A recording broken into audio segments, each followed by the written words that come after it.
giliran saya untuk menyampaikan susunan kegiatan kita hari ini. Yang pertama, satu Romawi pembukaan yang terdiri dari satu, menyanyikan lagu Indonesia Raya. Yang kedua, doa. Yang ketiga, pengantar oleh calon guru penggerak. Yang keempat, sambutan yang mewakili Bapak Kepala Sekolah. Terus yang kedua, kegiatan inti atau penyampaian materi.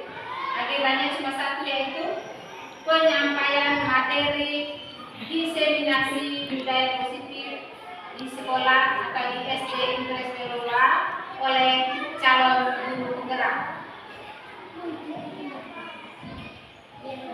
Yang berikut 3 Romawi penutup, saran, usul atau balik. Yang kedua, doa penutup yang dipandu oleh Ibu Yuliana. Baik Bapak Ibu, kita mulai dari agenda yang pertama. Untuk membuka rangkaian kegiatan kita hari ini, kita sama-sama menyanyikan lagu Indonesia Raya. Kita semua diminta untuk berdiri.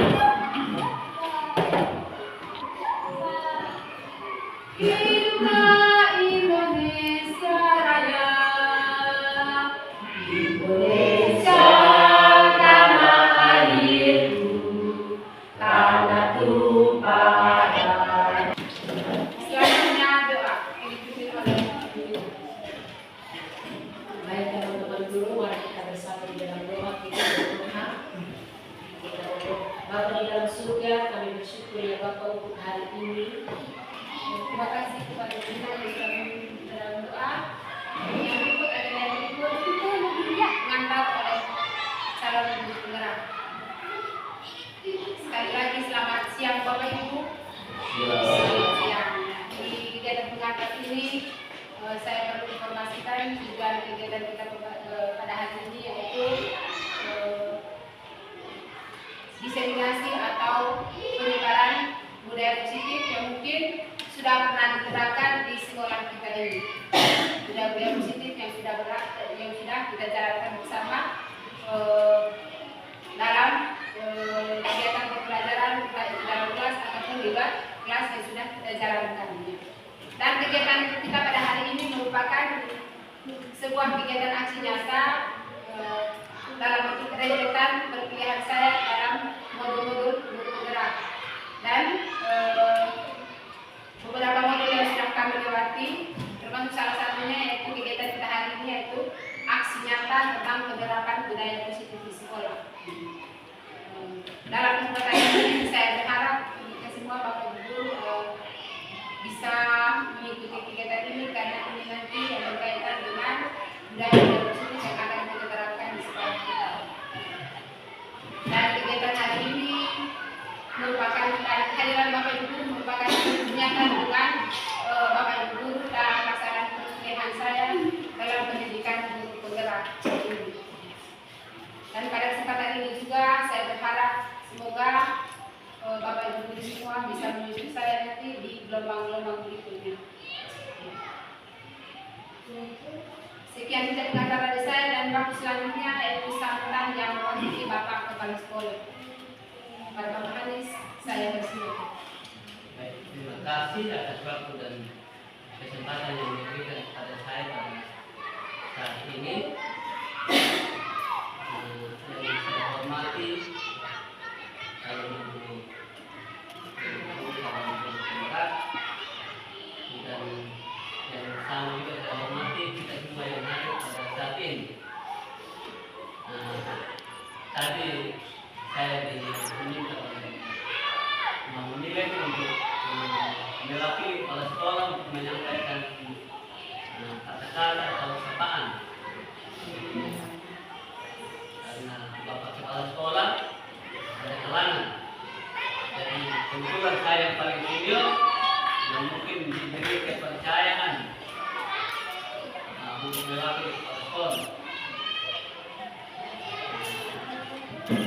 Pertama-tama patut kita menaikkan puji dan syukur kepada Tuhan Yang Maha Kuasa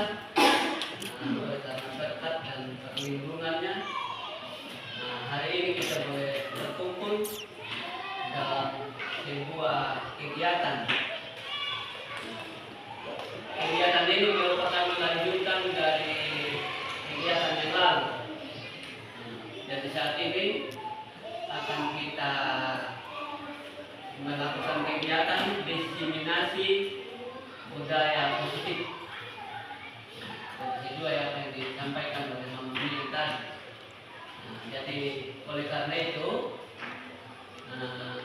mari kita dukung kepada Ibu Liliana ini dalam proses selanjutnya. Bahkan hari ini kita akan memulai kegiatan kita dalam melakukan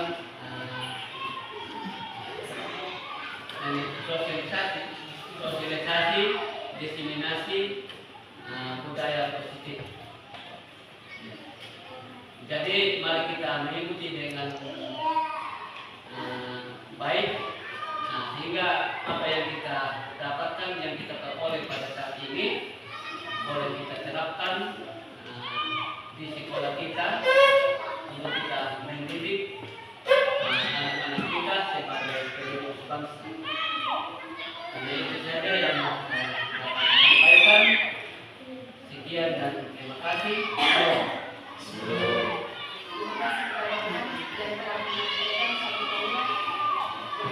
Mewakili Bapak Kepala Sekolah hari ini, kebetulan Bapak Kepala Sekolah memiliki agenda yang bertabrakan pada hari ini, bahwa beliau mengikuti rapat di SMA Negeri. Agenda yang kedua Bapak Ibu, kegiatan inti. Kita langsung saja penyampaian materi diseminasi budaya positif di sekolah. Diseminasi budaya positif di SD Sekolah. Sebagai pengantar materi kita pada hari ini, ada beberapa pertanyaan pemantik yang bisa Bapak Ibu refleksikan. Yang pertama,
baik Bapak Ibu, ada 3 pertanyaan yang menjadi refleksi bagi kita semua pada hari ini, yaitu yang pertama, apakah hukuman dapat mendisiplinkan siswa? Yang kedua, apakah pemberian hadiah dapat meningkatkan prestasi belajar siswa? Yang ketiga, guru harus mampu memberikan solusi atas masalah yang dihadapi siswa. Kira-kira bagaimana Bapak Ibu? Poin yang pertama, apakah pemberian hukuman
Misalnya apa? Kejujuran. Apalagi yang lain? Nilai-nilai positif yang kita harapkan dari anak-anak. Kejujuran. Apalagi? Disiplin. Disiplin. Kerajinan. Banyak sekali. Kerajinan, disiplin. Apalagi? Kalau kita memberikan tugas kepada anak-anak, apa yang kita harapkan? Nilai tanggung jawab. Ya. Itulah beberapa contoh nilai-nilai positif yang kita harapkan dari anak-anak. Bisa disiplin. Nilai disiplin, kita mengharapkan anak-anak itu selalu disiplin datang sekolah tepat waktu. Tanggung jawab. Nilai tanggung jawab. Setiap tugas yang kita berikan, harapannya mereka harus bertanggung jawab. Tanggung jawabnya apa? Mereka harus menyelesaikan tugas-tugas yang diberikan. Kejujuran. Kejujuran. Dalam pelaksanaan kegiatan pembelajaran di kelas, misalnya kita melaksanakan tes. Ya, nilai kejujurannya seperti apa? Tidak boleh menggantek. Ya, tidak boleh. Pada saat pelaksanaan ujian, kita berharap bahwa siswa itu kerja secara mandiri. Tidak boleh menyontek dari pekerjaan teman. Ya, itulah Bapak Ibu guru contoh nilai-nilai positif yang berlaku di sekolah kita. Ya. Baik Bapak Ibu, ada beberapa konsep inti yang menjadi materi pokok kegiatan kita pada hari ini. Yang pertama itu tentang disiplin positif.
Baik Bapak Ibu, ini ada 6 materi inti yang menjadi materi kegiatan kita pada hari ini. Yang pertama itu ada nanti yang namanya disiplin positif.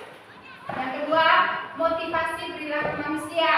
Yang ketiga, keyakinan kelas. Keempat, kebutuhan dasar manusia.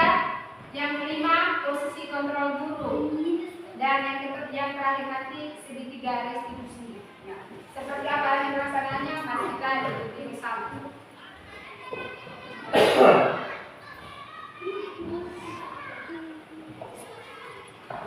Di awal materi yang pertama tentang disiplin positif ini kita akan melakukan kegiatan. Ya, di sini ada kegiatan sini. Jadi Anda dan teman Anda melakukan kegiatan secara berpasangan seperti itu. Nah, yang tidak ada pasangan kita nyimak saja.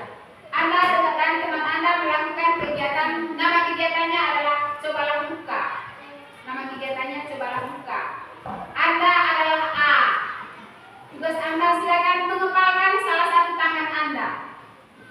Mengepalkan salah satu tangan Anda. Coba kita kepalkan tangan Anda. Nah, coba Bapak Ibu kepalkan tangan. Kemudian coba Bapak Ibu bayangkan bahwa Bapak Ibu menyimpan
Tidak, ya. Karena kita menganggap bahwa sesuatu itu sangat penting bagi diri kita, ya. Hanya kita sendiri ya yang membuka. Disinilah yang dinamakan dengan teori kontrol kita, lebih dominan ke dalam diri kita sendiri, bukan atas dasar lakukan orang lain, seperti itu. Yang berikut, pergeseran paradigma teori kontrol. Pergeseran paradigma tentang teori kontrol. Yang pertama itu ilusi guru mengontrol murid. Ilusi guru mengontrol murid. Selama ini mungkin kita guru selalu mengontrol murid. Karena sebenarnya adalah siswa itu sendiri yang mengontrol diri mereka sendiri. Ya. Terus yang berikut, ilusi bahwa semua penguatan positif efektif dan bermanfaat. Semua penguatan positif efektif dan bermanfaat. Yang kedua, ilusi bahwa kritik membuat orang merasa bersalah. Ya. Apakah dengan kita memberikan kritik, apakah bisa membuat orang merasa bersalah? Kalau kita memberikan kritik kepada orang lain, apakah kita merasa bersalah ketika kita mendapat kritik? Apakah kita merasa bersalah ketika kita memberikan masukan dari orang lain? Padahal masukan itu bermanfaat untuk kita. Ya. Yang berikut, ilusi bahwa orang dewasa memiliki hak untuk memaksa. Orang dewasa memiliki hak untuk memaksa. Apakah ini benar Bapak Ibu? Orang dewasa berhak untuk memaksa. Dalam konteks kita juga siswa guru berhak untuk memaksa siswa. Apakah benar ini Bapak Ibu? Hah? Kita memaksa siswa untuk bisa melakukan apa yang kita mau, bukan apa yang mereka mau.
Kita lihat yang pertama ada tentang disiplin positif. Ya, disiplin positif. Apa itu disiplin positif?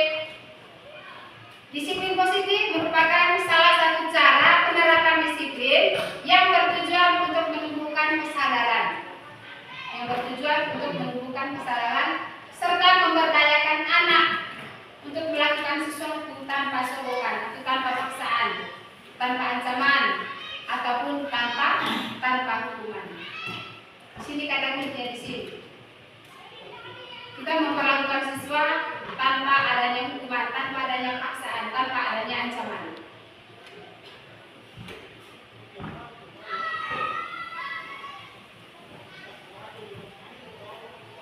Yang berkaitan dengan nilai disiplin positif ini, ada yang namanya tentang nilai-nilai kebajikan universal. Nilai-nilai kebajikan universal ini yang berkaitan dengan dimensi P5 atau yang disebut dengan profil pelajar Pancasila. Profil pelajar Pancasila. Apa saja dimensi profil pelajar Pancasila, Bapak Ibu? Yang pertama yang kita biasa menyanyikan anak-anak, profil pelajar Pancasila. Beriman dan bertakwa kepada Tuhan Yang Maha Esa. Apalagi berkebinekaan global, mandiri, gotong royong, bernalar, kritis, kreatif. Ya. Nilai-nilai kebajikan universal yang berkaitan dengan nilai-nilai positif. Ada nilai mandirinya, nilai gotong royongnya, nilai kreatif, ya, nilai keimanan kepada Tuhan Yang Maha Esa. Apalagi nilai siswa bernalar kritis. Kemudian yang kedua, motivasi perilaku manusia. Motivasi perilaku manusia. Kita lihat kalau kita kaitkan dengan kegiatan kita bersama anak-anak. Ketika anak melakukan kesalahan, ketika anak-anak melakukan kesalahan, kita harus tahu motivasi yang dilakukannya apa. Ya. Atau dia melakukan sesuatu. Apakah karena ia takut hukuman? Apakah karena ia ingin mendapat ujian? Apakah ia ingin mendapat imbalan? Inilah beberapa motivasi perilaku manusia. Kita lihat yang pertama. Motivasi perilaku manusia ini ada tiga. Yang pertama yang dilakukan itu melakukan sesuatu karena menghindar dari ketidaknyamanan atau hukuman.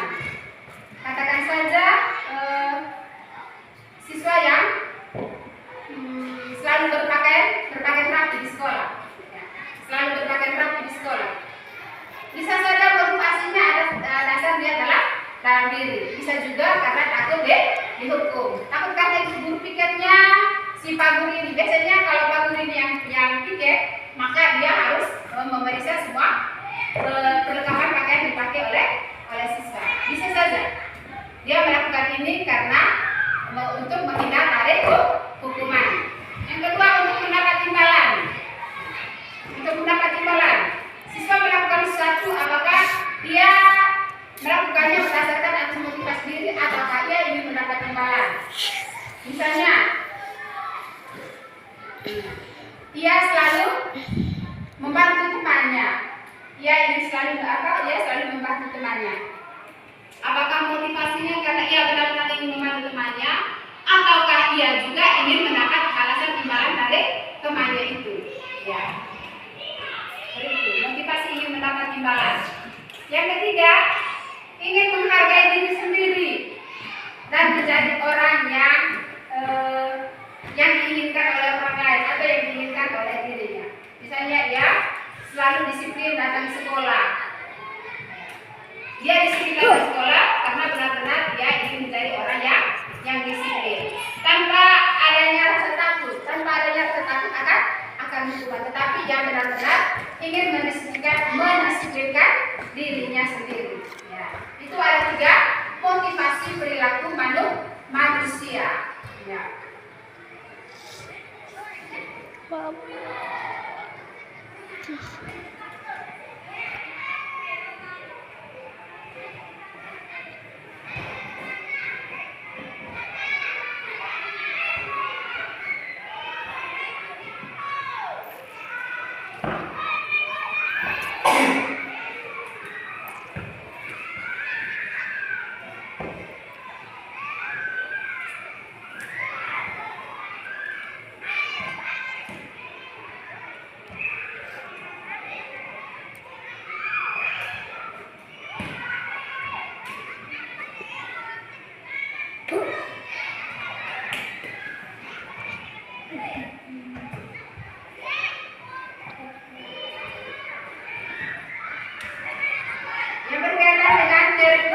konsekuensi apa itu ada juga yang namanya tentang hukuman, konsekuensi dan restitusi. Nah, hukuman, kalau kita lihat hukuman sesuatu yang menyakitkan itu terjadi, sesuatu yang menyakitkan bagi siswa. Kalau misalnya kita ingin memberikan hukuman kepada siswa, maka ketika kita memberikan hukuman yang jelas siswa itu merasa tersakiti.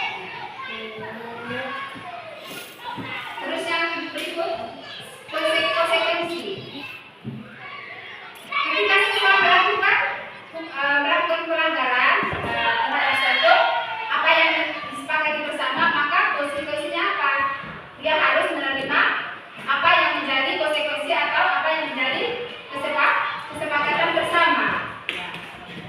Kemudian yang berikut ada yang namanya restitusi. Restitusi merupakan penyelesaian atas masalah yang dilakukan. Kemudian yang berikut, hukuman. Tidak nyaman untuk murid. Hukuman ini sifatnya tidak nyaman untuk murid, baik itu dalam waktu jangka pendek maupun jangka panjang. Konsekuensinya apa? Dia tidak nyaman juga untuk waktu yang sangat pendek maupun sangat panjang. Restitusinya seperti apa? Menguatkan anak atau murid untuk tidak boleh melakukan hal yang sama lagi di waktu yang akan datang. Itu cuma konsekuensi dan restitusi.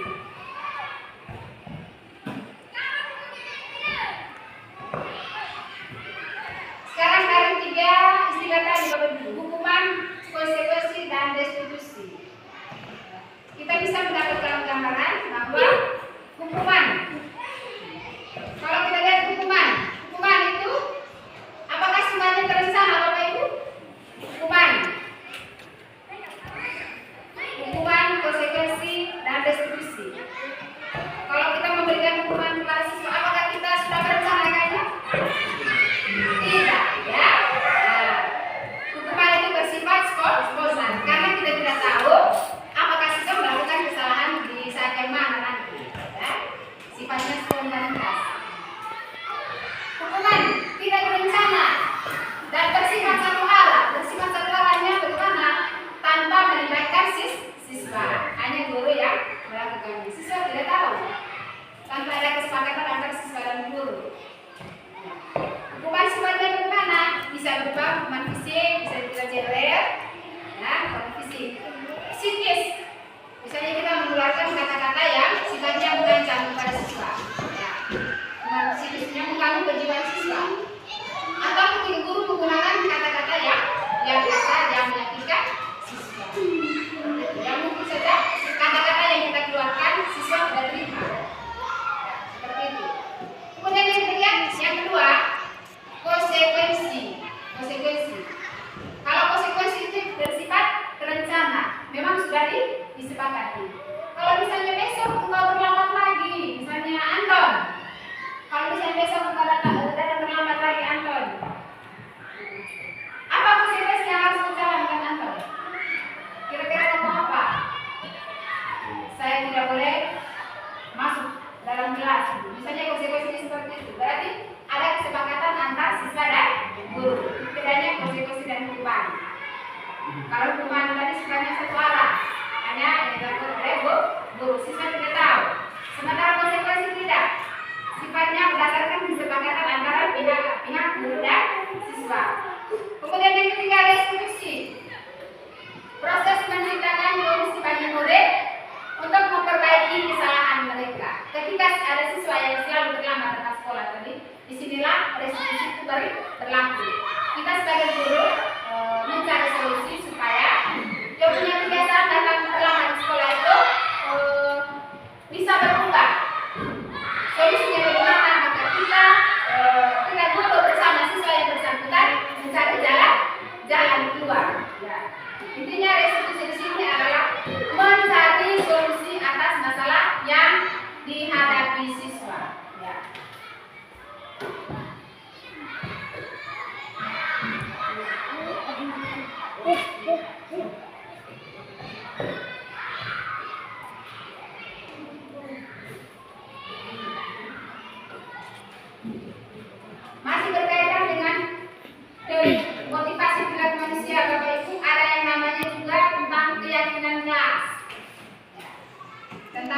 keyakinan kelas.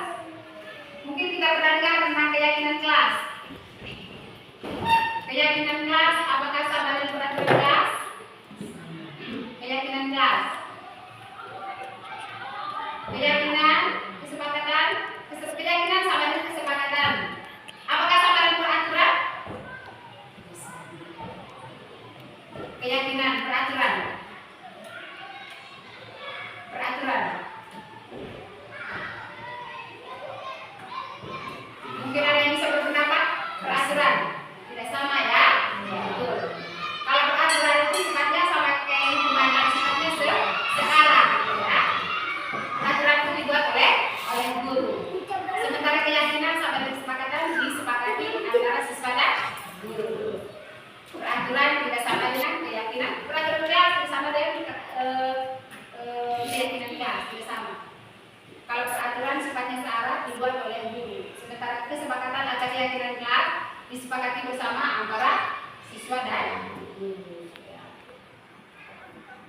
Misalnya sebelum kegiatan pembelajaran dimulai, ayo anak-anak, sebelum kita melakukan pembelajaran, apa kesepakatan yang akan kita sepakati bersama pada hari ini? Kita sepakati secara bersama. Misalnya apa?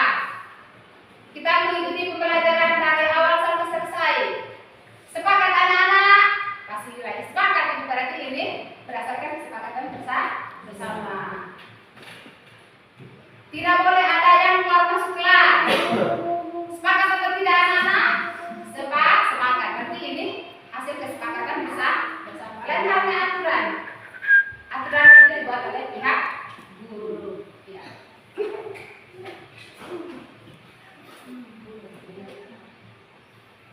Di sini ada pertanyaan pengantar berkaitan dengan aturan. Mengapa kita perlu memiliki peraturan tentang penggunaan helm pada saat mengendarai kendaraan roda 2? Mengapa?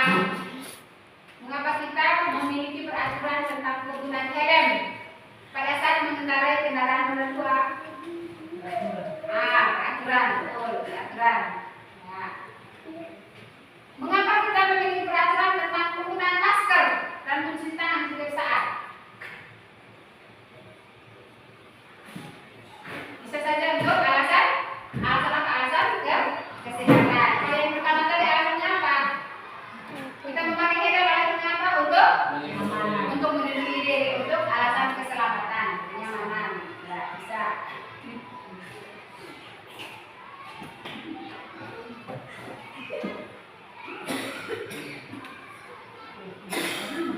Dari beberapa definisi di atas atau ilustrasi di atas, kita bisa simpulkan bahwa, ya, kita ulang lagi, keyakinan kelas dibuat berdasarkan kesepakatan antara guru dan siswa dan bersifat universal atau secara umum. Yang kedua, peraturan biasanya dibuat oleh guru dan bersifat satu arah. Kemudian yang berikutnya, prosedur tentang pembentukan keyakinan kelas di sekolah. Mungkin di antara kita semua ada yang membuat keyakinan kelas. Ada yang sudah buat ke Bapak Ibu guru? Ada yang sudah buat? Kelas 3 sudah? Kelas 3 ya sudah buat keyakinan kelas. Ya. Kita lihat di sini beberapa prosedur pembentukan keyakinan kelas. Yang pertama, mempersilakan warga kelas untuk mencurahkan ide tentang peraturan yang akan disepakati, tentang keyakinan yang akan disepakati. Ya. Kita memberikan kesempatan kepada siswa kira-kira apa yang menjadi kesepakatan bersama yang akan kita lakukan di kelas. Misalnya apa? Menjaga kebersihan kelas, mengikuti kegiatan pembelajaran sampai selesai. Apalagi?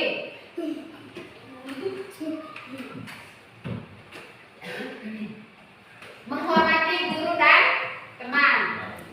Apalagi? Tidak boleh mengganggu teman pada saat kegiatan pembelajaran. Ya. Ketika siswa sudah memberikan masukan, maka langkah yang berikutnya adalah kita mencatat semuanya. Kita mencatat semua masukan yang diberikan oleh siswa. Ya.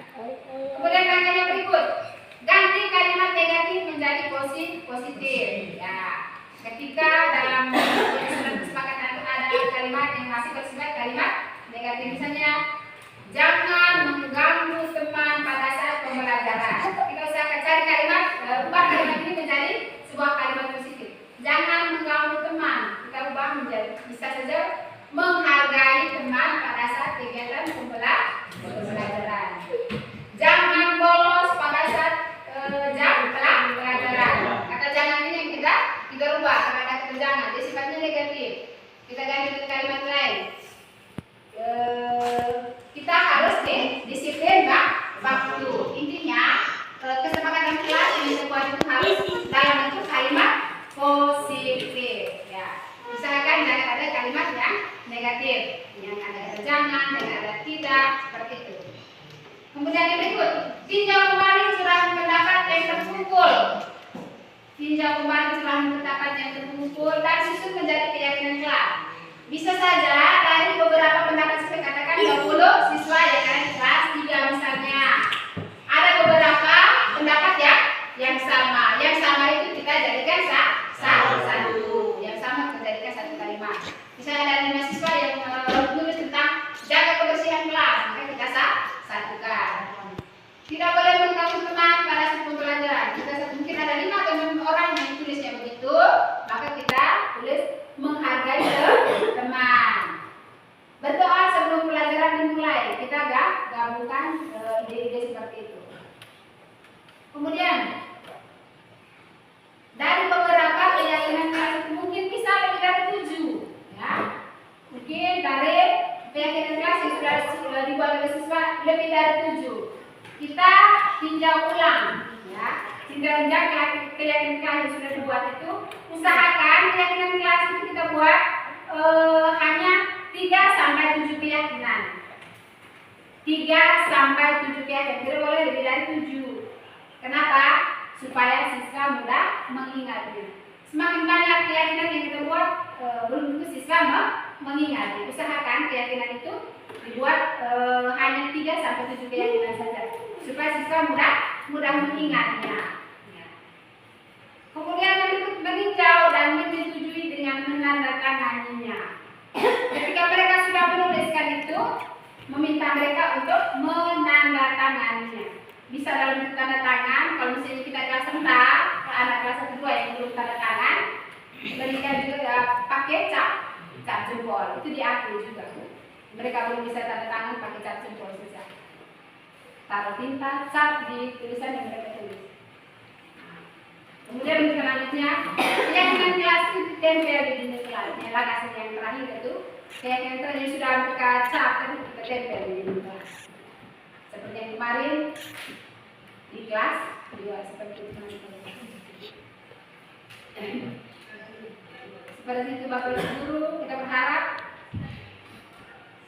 habis terima materi ini kita buat kesepakatan kelas. Pertama kami Bapak Ibu Guru yang guru kelas. Yang berikut 5 posisi kontrol guru. Saya catatkan di tulisan. 5 posisi kontrol guru.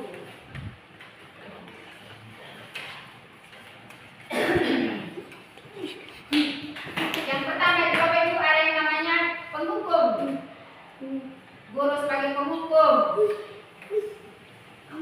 Yang kedua, pembuat merasa bersalah. Yang ketiga, guru sebagai teman.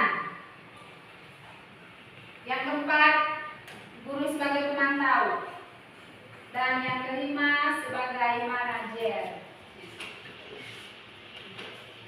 Untuk 5 jenis teori kontrol guru ini saya sudah share di grup tadi Bapak Ibu Guru, karena sekarang kita terkendala dengan media tadi. Kita sudah berusaha tadi untuk bisa pakai proyektor, tapi kita tidak bisa karena dengan daya yang kita gunakan. Saya sudah share di grup tadi. Coba Bapak Ibu yang ada paketan bisa buka. Sudah masuk belum? Sudah. Ada di situ ada videonya tentang posisi guru sebagai penghukum, pembuat merasa bersalah, ada semua di situ. Sebagai teman, pemantau, manajer.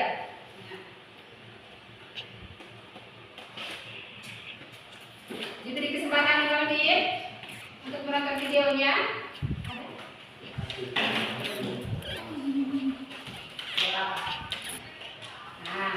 Silakan kita nonton karena nanti ada kita nanti diminta untuk menuliskan di kertas ini posisi kontrol mana yang sudah sering kita lakukan selama ini. Kita nanti tulisnya di sini. Kita nonton dulu. Pakai kertas ini silakan tulis posisi kontrol yang mana yang biasa kita lakukan selama ini. Silakan tulis.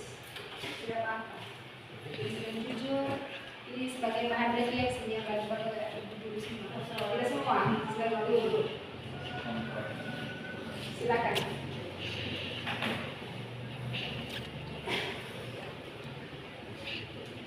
Mau tulis satu, lebih dari satu juga boleh. Bahan refleksi. Iya. Namanya.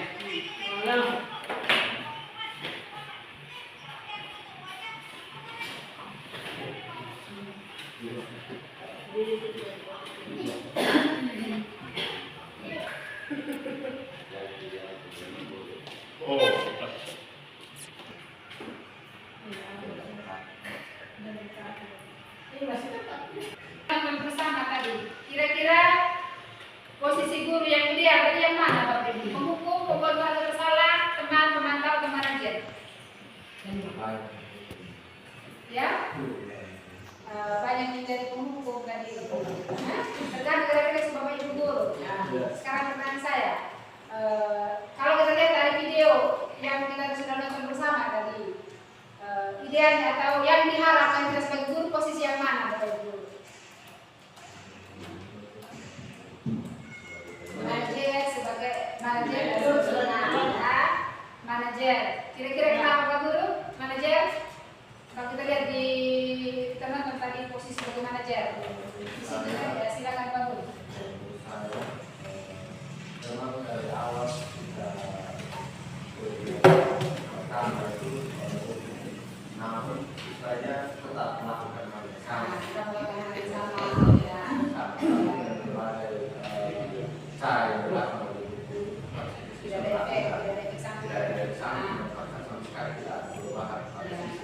Namun demikian dengan menjadikan dia sebagai teman, siswa tersebut dapat menyadari apa yang dia lakukan dan dia berusaha untuk berjuang agar tidak terlambat.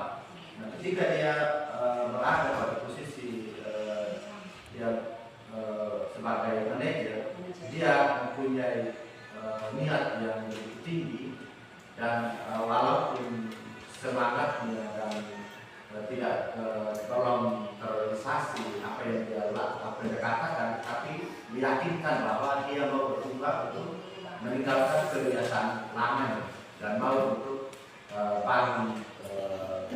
pagi dan tidak terlambat lagi. Karena memang pendekatan ini sangat luar biasa juga, karena bukan hanya sebagai teman, dia menjadikan dia sebagai, kalau bilang bahwa dia menjadi pelanggan juga.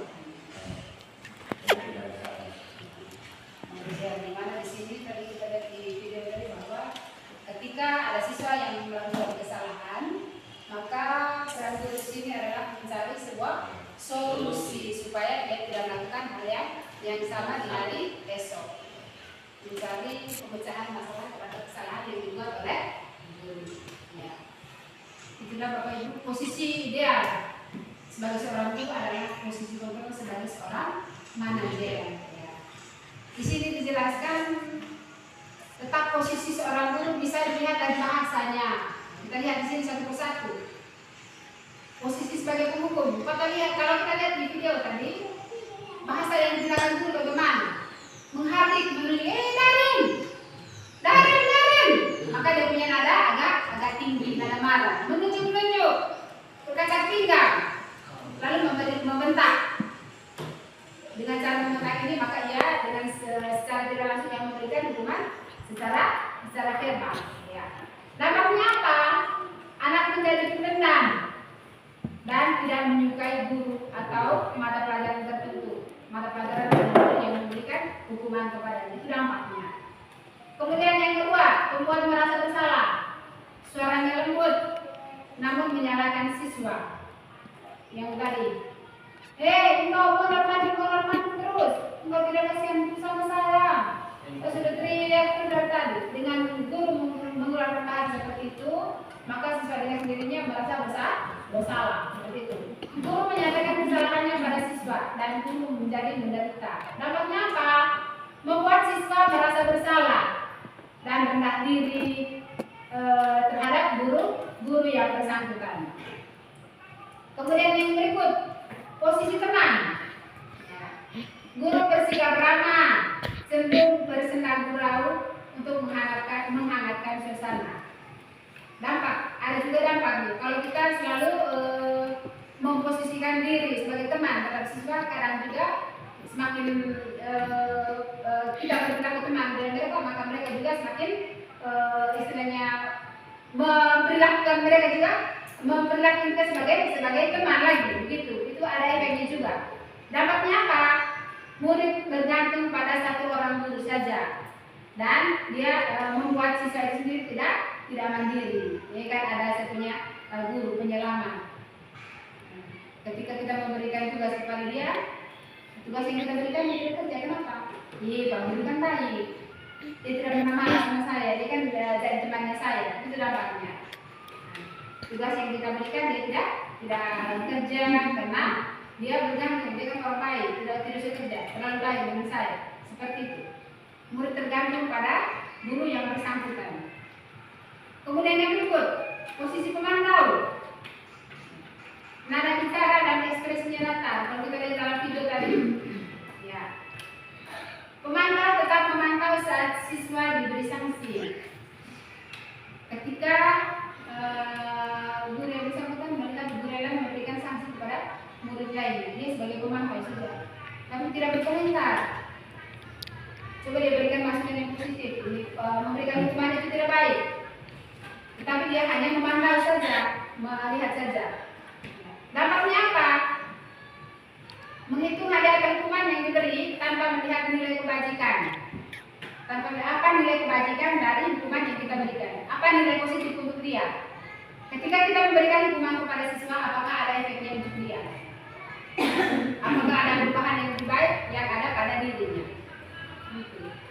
Kemudian posisi sebagai manajer, suaranya netral, tercipta identitas positif dan berhasil mengajukan pertanyaan yang bermakna, berpercaya ada solusi sebagai manajer. Kira-kira kau melakukan kesalahan tadi kenapa? Coba kau jelaskan. Pertanyaan yang baik. Engkau makan di kelas tadi kenapa? Ya, saya berlapar. Kenapa engkau lapar? Karena tadi saya buru-buru datang sekolah. Karena takut terlambat. Kenapa terlambat? Tadi terus. Kenapa? Bangun terlambat. Oh begitu. Makanya kau tidak masyarakat. Iya ibu.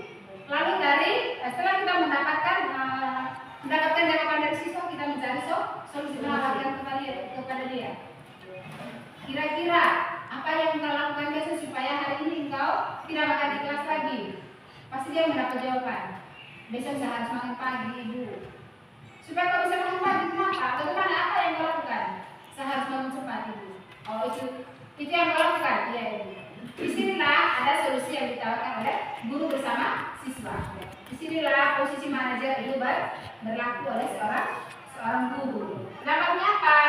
Murid menjadi mandiri untuk memecahkan masalah sendiri dan tidak mengulangi lagi masalah yang dilakukannya. Itulah Bapak Ibu guru tentang 5 posisi kontrol guru. Ya. Dari 5 posisi kontrol ini tadi, posisi kontrol yang ideal atau yang layaknya kita lakukan sebagai guru adalah posisi sebagai manajer. Kenapa? Karena di sini ada solusi yang dilakukan oleh siswa dan guru. Kita lanjut yang berikut. Kebutuhan dasar manusia. Kebutuhan dasar manusia. Seperti yang kita ketahui bersama, kebutuhan dasar manusia itu ada 5. Ya. Yang pertama sekali kebutuhan untuk bertahan hidup. Ya. Atau kebutuhan fisiologi. Ada juga yang namanya kebutuhan kasih sayang dan rasa diterima. Kebutuhan akan penguasaan. Yang keempat, kebutuhan kebutuhan akan hidup bebas. Dan yang kelima, kebutuhan akan kesenangan. 5 kebutuhan ini akan kita pelajari dalam mengenali setiap perilaku yang dihadapi siswa.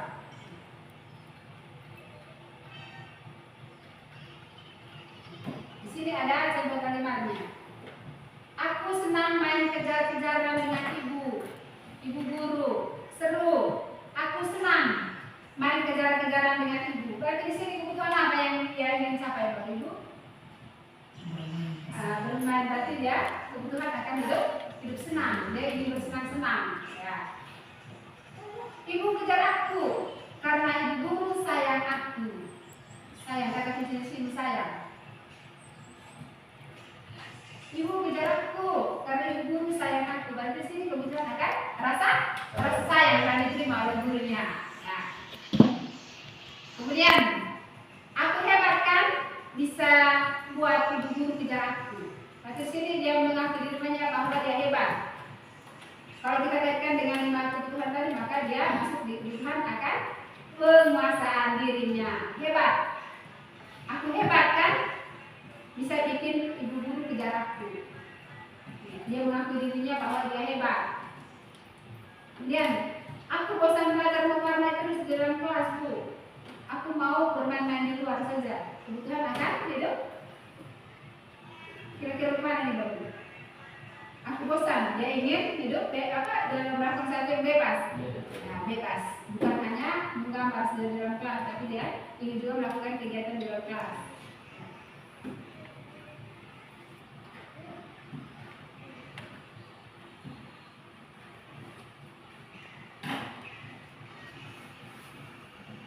Yang berikut,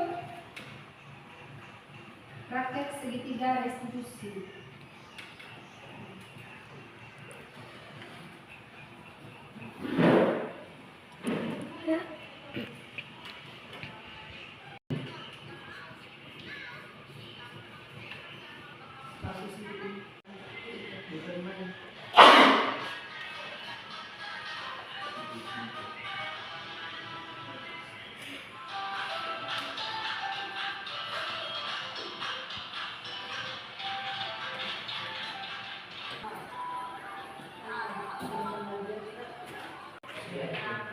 Kita lanjut saja karena kita sudah ada videonya. Segitiga restitusi. Dalam segitiga restitusi itu ada 3 tahapan seperti yang sudah Bapak bilang di situ. Ada yang namanya menstabilkan identitas. Yang pertama menstabilkan identitas. Yang kedua validasi tindakan. Dan yang ketiga menanyakan keyakinan. Nah, kalau kita lihat bersama dalam video tadi itu, video pemecahan nasional yang dilakukan oleh buku. Ada siswa, ada kasus di sini, ada siswa yang makan di kelas. Ketika Bapak Ibu guru yang panggil dalam sebuah ruangan, yang pertama yang dilakukan adalah menstabilkan identitas. Apa yang dilakukan di situ? Dia menstabilkan identitas siswa dulu. Ya. Dengan dia katakan, ibu tahu kamu pasti lapar. Ibu tahu kamu pasti lapar dan setiap orang pasti punya kesempatan untuk melakukan kesalahan. Tidak ada manusia yang sempurna. Setiap orang pasti melakukan kesalahan dan ibu pun pernah melakukan hal yang sama. Itu validasi menstabilkan identitasnya. Terus yang kedua validasi kebutuhan atau validasi tindakan di situ. Di situ yang berkaitan dengan kebutuhan. Ya. Dia menanyakan tadi, kira-kira kamu makan di kelas tadi kenapa? Kenapa kamu makan di kelas? Pasti di situ dengan memberikan pertanyaan seperti itu siswa punya alasannya. Motivasi apa yang dilakukan ketika ia melakukan tadi hal yang demikian? Ketika ditanya, kenapa kamu makan di kelas? Dia jawab, karena saya lapar, Ibu. Oh, karena kamu lapar. Kira-kira supaya kamu tidak lapar, tidak makan di kelas, lalu besok apa yang kamu lakukan? Apa yang kamu lakukan besok? Seperti tadi kita dijelaskan bahwa saya harus makan pagi. Apa yang kau lakukan supaya kau bisa makan pagi? Saya harus bangun cepat. Pokoknya kita tanya terus sampai dia mendapatkan jawaban. Kita jangan langsung ambil tindakan. Karena kau makan di kelas, kau harus dihukum. Kau harus mau berdiri di luar. Kau tidak boleh mengikuti pelajaran ibu. Tapi sebagai seorang guru yang baik, kita harus cari tahu. Kira-kira kau makan di kelas tadi alasannya apa? Pasti siswa punya alasannya masing-masing. Seperti itu. Terus langkah yang berikutnya menanyakan keyakinan. Engkau makan di kelas tadi, kira-kira keyakinan apa yang engkau langgar? Ya. Sebelumnya tadi kita sudah bicara tentang keyakinan kelas. Dalam keyakinan kelas yang sudah disepakati ada yang namanya tadi menjaga kebersihan kelas. Pasti apa keyakinan kelas yang engkau tidak lakukan atau yang engkau langgar? Apa? Pasti dia menjawab menjaga kebersihan kelas. Oh begitu, memang betul. Engkau melakukan itu tadi yang kau lakukan adalah melanggar keyakinan kelas kita bersama, yaitu menanyakan apa? Melakukan apa? Melanggar keyakinan kelas, yaitu melakukan tindakan yang melanggar, yaitu menjaga kebersihan kelas. Ya. Kira-kira dengan memberikan solusi seperti ini, apakah siswanya berubah atau tidak, Bapak Ibu? Ketika kita Bapak Ibu guru memberikan solusi, kalau misalnya besok engkau bangun pagi dengan begitu cepat, maka engkau sempat makan pagi atau tidak? Makan pagi ini. Lalu dengan kau makan pagi di rumah, apakah engkau masih makan jalan di dalam kelas?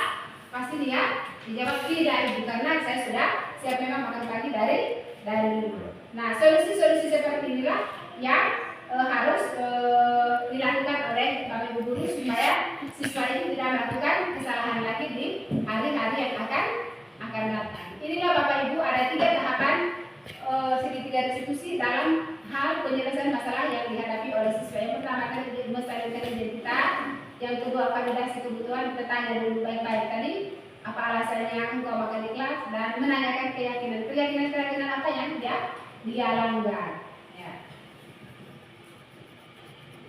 Harapannya kita sebagai Bapak Ibu guru, terutama kita Bapak Ibu guru kelas, kalau misalnya kita menemukan siswa yang melakukan kesalahan atau melakukan tindakan-tindakan yang kita tidak sukai dalam misalnya dalam video tadi makan dalam kelas, kita tidak serta-merta langsung memberikan tindakan untuk memberikan hukuman. Harapannya apa? Kita mencari tahu dulu akar masalahnya apa.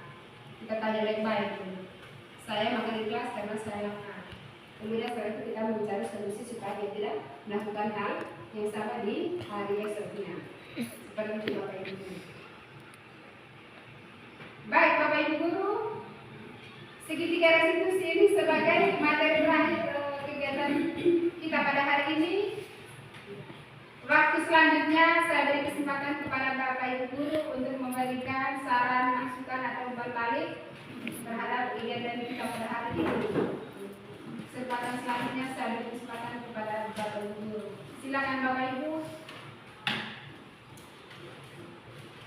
Saran dan masukan yang Bapak Ibu berikan sangat membantu saya dalam pelaksanaan kegiatan aksi nyata berikutnya. Mungkin ada masukan, silakan. Ada yang harus diperbaiki, ya, silakan Ibu. Sekarang baru tahu kalau guru itu bisa jadi teman dan manajer untuk membukti satu hal bahwa lewat kegiatan ini terima kasih sudah membagikan hal-hal yang baik supaya kami selalu belajar yang memang hal-hal yang baik yang baru untuk anak didik ini. Jadi terima kasih, itu sudah bersama. Terima kasih Ibu guru telah memberikan masukan yang sangat baik. Mungkin ada yang lain?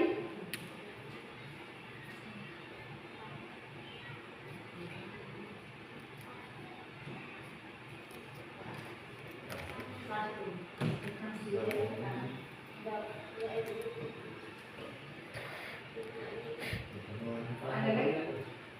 Apa sudah?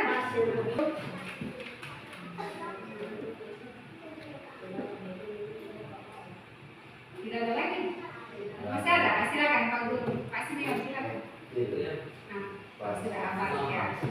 Saya pikir ada sana.